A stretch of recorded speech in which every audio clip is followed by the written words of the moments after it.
welcome again to another very special episode of Off the Air with Albie there. My name is Albie, your host, but you already knew that. And today we're here in location where it literally feels like we're standing on top of the world. Here on one of the high rises of Los Angeles iconic landmarks here in downtown Los Angeles. Alongside me today is the creative director of Vivache Designs, and he's also the lead artist of this wonderful piece that you see directly behind us. He's also a longtime resident of the city of Inglewood with the Bachelor in the General Arts. So ladies and gentlemen, I ask you to please put your hands together and give a warm welcome for today's special guest, Mr. Michael Che Romero.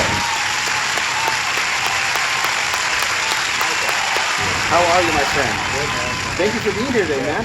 How you been, man? I've been good, man. Things are good. It's the new year, so, you know. That's right. Happy New Year to you. Why we started as well. Thank you, man. 2020, man. Here, you ready to all go? Guns blazing and everything. Big things, yeah. That's right, man. Always. And can we just talk about this view while we're up here? Yeah, I know. What an amazing office to have, Mike. Yeah, it's good, man. It's really something here, huh? Yeah, it's fun, man. It's really peaceful up here. It's serene. You can hear the city sounds. And Peaceful, that's all right. I'm sure you get a good peace of mind, a lot of thinking up here, huh? yeah, it's Wow. awesome. Most definitely. That's amazing, man. Yeah. You know, for those people that don't know Mike, he's a well-renowned artist, especially for doing mural art. But that's not only what you do. You do all kinds of mediums. Is that correct, Mike? Yeah, I do. Yeah, I do a lot. I like to write, draw, paint,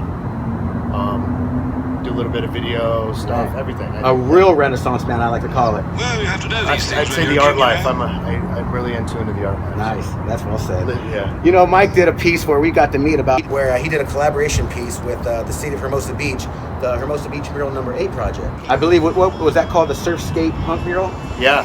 The punk rock skate mural. And that was a great piece. And it tied in a lot about the community there in Hermosa Beach. It was great. And how did you get involved in that project? Well, I got Danielle Inez reached out to me, and then we kind of collaborated from there. And it was a collaboration piece. Josh Kimbrell, Danielle Inez, and then me painted it. It was really good. I think the more collaborations that I do as murals, the more powerful and impact it has. Sure. It means a lot more rather than doing one with just yourself. Then. Yeah. And you've also done many more. I went onto your Facebook and I saw another mural piece that you did that I'll show my viewers as we're talking about it. Yeah. It was the Che Man. It's like a Pac-Man kind of ghost, but you have some very isms in it. Everything from the racism, the terrorism. Yeah. Explain that piece to us. So Che is the Pac-Man. The Che symbol is the Pac-Man eating the ghosts of racism, imperialism, fascism, and terrorism. Yes. And the first letters of those it spells the word rift. So in order to change a social paradigm, you have to create a rift. How clever. I didn't even take time to appreciate that, but now that you describe that, now I know more about it. That's fun. And then going on with that, you also did another wonderful piece, which was way across the globe in the city of Melbourne, the country of Australia. Beautiful. It was The Lion King. What did you title that piece? So I'm a Leo, and I just turned 40 this year. So I wanted to, and I wasn't going to paint over there, but I was so inspired by Melbourne street art. It's literally one of the epicenters of street art. So I decided to paint this lion in homage of my 40th birthday, and it was amazing. And so what a piece to have there on your 40th birthday in the Mecca, like you said, of mural art. Street art. Yeah. That's amazing. You know, I don't want to say it's affiliated or that they're similar, but do you consider graffiti and mural art the same kind of, or totally different? Totally different. Totally different, huh? Yeah. Where you get graffiti mural pieces are more vandalism and something like this? No, I would say piece, graffiti stemmed out of like a subculture of hip hop, like New York and LA, like back in like the late 70s and early 80s. And it's really grown, but I think mural art and graffiti are completely different styles. I mean, you could do a mural. It's all different genres basically. Do you have a background in graffiti art at all? Yeah, I used to ran in a crew back in the day, and for in high school and middle school. Sure, a lot of adolescents start that way, I imagine. Huh? Yeah. Do you ever tend to use those part of your graffiti history into what you're doing now with your regular pieces? No. So what happened was I went to school, and I learned instead of spray painting my name, I can actually do artwork that actually can inspire and uplift and make people think. So I think that's what I do, and that's what I love to do. That's great. What an answer, man. Yeah. Let's talk about your background. You said you went to, you're from originally Washington. Yeah, I'm from Washington State. I was born and raised in Spokane, Washington. Like Snoop Dogg said, Spokane gets your money back. You know, you're a mural artist. Yeah. Los Angeles is booming with mural art all over the city. Yeah, it is. Yeah. You know, and where do you see it going within the next 5 years? So that's a good question. So, there's no shortcuts when you're a mural artist. Like, I only use the best ultra premium paints. Yes, sir. Spray paint, latex. Yeah, everything has to be Quality. high quality, because it's just, if you don't use high quality stuff, it's just, you're gonna have to do it over. It's just time, you know. That makes sense. Yeah. Let's talk about this piece behind us. Okay. This piece is a contemporary art piece that you've been working on for how long now? Well, we started in late December, and then just been working on it, piecing it together. So not very long then, late December. Now here we are in the New Year. It's not that long. It seems like there's a lot of body to cut. You know, Yeah, a couple weeks. I probably put about 5 days into it. And the thing about this piece is, I really kind of pushed myself, made myself uncomfortable. I'm using only spray paint, so there's no latex, no brushes. Wow. It's just spray paint, and that's it. Is that by choice of the final product, or because it's easier to work with? Explain to us why you use only spray paint. Well, I could have used latex and brush, but I felt that this would be more challenging, and I would learn more. That's what I constantly, I really try to get uncomfortable and learn new stuff. Yeah. Because I think it's just what I've learned from this will just help me out in the future. Nice. Can you walk us through, just from start to finish on how you get up with the concept, where it's developed, and how we are to where we're here today? Yeah. So this piece, I collaborated with the main interior designer of this company. And then we did a vision board. She gave me kind of a color scheme that she wanted, and then she just basically told me she wanted to go in an Art Deco direction. So this is kind of what I came up with, and I came up here, and the buildings behind us are actually incorporated into the mural, and then you have the sunrise, and then this backdrop, so the wind and everything. So I try to incorporate this design with the surroundings of the city. How fun. That's really cool, man. Yeah. That's really cool. You're really renowned for doing all kinds of murals all throughout the city, you know, and even the beach cities and all kinds of the communities. This is more likely a private mural for this building.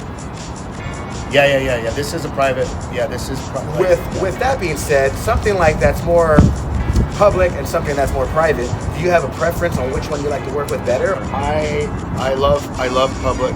I love public projects. Public art projects have the most impact because number one is everybody in LA can see them, and everybody around the world. That makes sense too. Yeah. And what are some of the flaws with having that?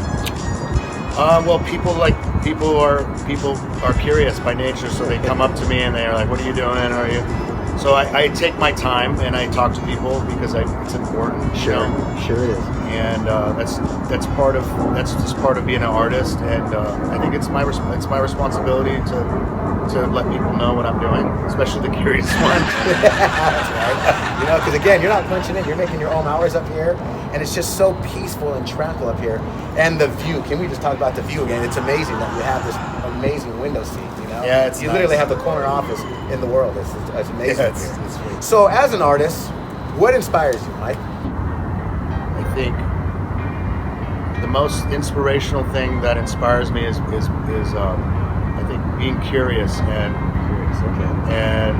people and architecture and artwork and just I think traveling too, like seeing the world, seeing different seeing different ruins and seeing art. It's really nice. Yeah. Now, you just told me before we turned on the cameras, you're about to take a long trip overseas to Japan. Yeah, Are you excited about that? I'm excited. I've never been. Yeah, we're gonna do a little bit of Tokyo, a little bit of Hiroshima, and eat some good fish, and see some temples, and I'm excited, man. When you go abroad, are you going for a holiday? Are you going for business? Or? Well, as an artist, I'm inspired by like culture and art, and I go to museums, I go to temples. It just makes me that much more, adds more depth. Yeah. Right. To my work. Yeah. It is. Yeah. Does that impact you a lot as a mural artist, or what does impact you as a mural artist, and for your viewers when they see your work? I think the more experiences I have, the more I see, the more depth I have, conceptually and intellectually. It just makes me more, gives me more depth. Just recently in 2019, you were voted Artist of the Year for the I'll Be There's People Choice Award. Yeah, that was great. How was that, man? Felt good. That's right. Yeah. That's just a fun little thing we have here on the show. And to have you be one of the artists that we Nominated. Thank you for putting it. Of course, man. Your work speaks for itself, though, nevertheless. We're having a little fun here right now, but we're going to take a quick commercial break. And when we come back, we're going to talk more with Michael, not only about this contemporary art piece behind us, but a lot about what's going on for the future. So please stick around. We'll be with you guys in just a moment.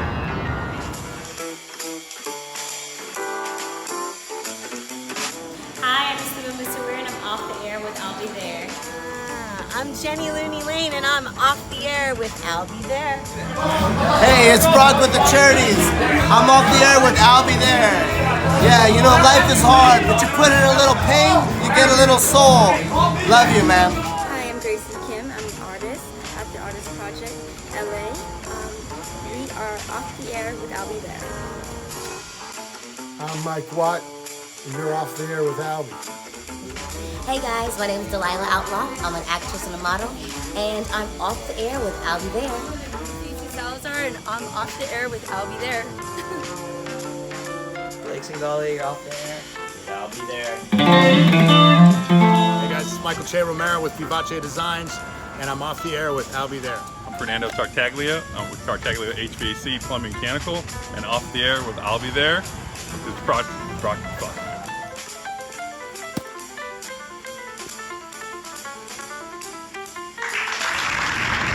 Okay, we're back. And again, we're here with artist and mural artist, Michael Che Romero. Mike, let's talk about your name. How did you get the name Michael Che Romero? So my mom is like Eastern European, right? White gringo. Okay. And my dad is Mexicano.